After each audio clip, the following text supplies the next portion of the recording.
Hi friends, welcome back to my channel. இன்றைக்கி நம்ம சேனலில் பார்த்தீங்கன்னா ரொம்பவே ஹெல்த்தியான ஒரு கொண்டக்கடலை உருண்டை தான் நம்ம பண்ண போகிறோம். இது பார்த்திங்கன்னா நம்ம வந்து மார்னிங் பிரேக்ஃபாஸ்ட்டாகவும் சாப்பிட்டுக்கலாம், டின்னருக்கும் சாப்பிட்டுக்கலாம். வாங்க எப்படி பண்ணலான்னு பார்க்கலாம்.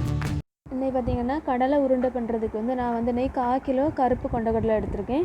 இதை வந்து நைட்டே நல்லா ஊற வச்சு எடுத்துடுங்க. அப்போ தான் வந்து நம்மளுக்கு வந்து நல்லா வேகும். இப்போ பாதி தேங்காய் துருவி வச்சுருக்கேன், ஒரு கருப்பட்டி. நீங்கள் கருப்பட்டி இல்லைன்னா இதுக்கு வந்து சர்க்கரை கூட எடுத்துக்கிடலாம். இப்போ வந்து நம்ம இதை வந்து ஃபஸ்ட்டு நல்லா வந்து அவிச்சு எடுத்துக்கிடலாம். குக்கர் எடுத்துடுங்க. குக்கர் எடுத்துகிட்டு இதை போட்டுட்டு அது முங்குற அளவுக்கு நம்ம வந்து தண்ணி ஊற்றிக்கிடலாம். ஃபஸ்ட்டு தண்ணி ஊற்றிட்டு இதை வந்து ஒரு 5 விசில் அடித்து நல்லா எடுத்துடுங்க. அடித்து எடுத்துகிட்டு இந்த தண்ணியை வந்து வடிகட்டி எடுத்துடுங்க.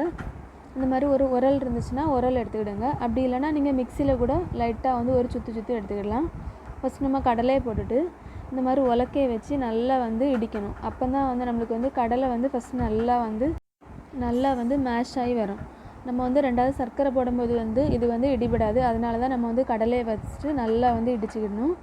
இந்த மாதிரி இடித்ததுக்கப்புறம் வந்து ஒரு கரண்டி வச்சு இந்த மாதிரி லைட்டாக வந்து உள்ளாடி தள்ளி விட்டு இடிச்சுடுங்க. அப்போ தான் இது வந்து நம்மளுக்கு வந்து வெளியே போகாமல் இருக்கும். நீங்கள் உரலில் வந்து இது இடித்து பண்ணும்போது வந்து டேஸ்ட் வந்து ரொம்ப சூப்பராக இருக்கும். இப்போ இதிலேருந்து பாதியை எடுத்து நம்ம தனியாக வச்சிடலாம்.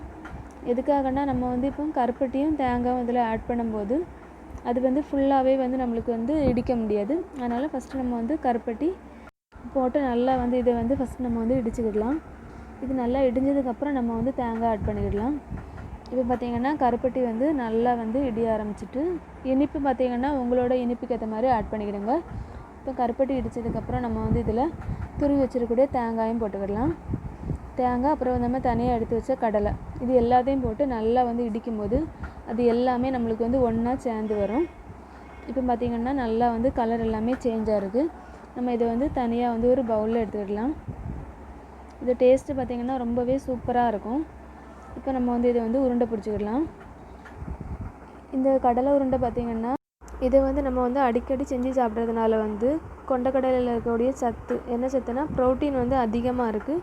நம்மளுக்கு வந்து பசிக்கிறது கூட ரொம்பவே கம்மியாயிரும். ஏன்னா இது ஒரு உருண்டை நம்ம வந்து காலையில் சாப்பிடும்போது ரொம்ப நேரம் நம்மளுக்கு வந்து பசி தாங்கி நம்ம இருக்கலாம். அதே மாதிரி பார்த்திங்கன்னா இதை வந்து நம்ம வந்து சின்ன குழந்தைகளுக்கு கூட நம்ம வந்து இந்த மாதிரி செஞ்சு கொடுக்கலாம். இந்த வீடியோ உங்களுக்கு பிடிச்சிருந்துச்சுன்னா நீங்களும் இந்த மாதிரி ட்ரை பண்ணி பாருங்கள். ரொம்பவே சூப்பரான ஒரு ரெசிபி.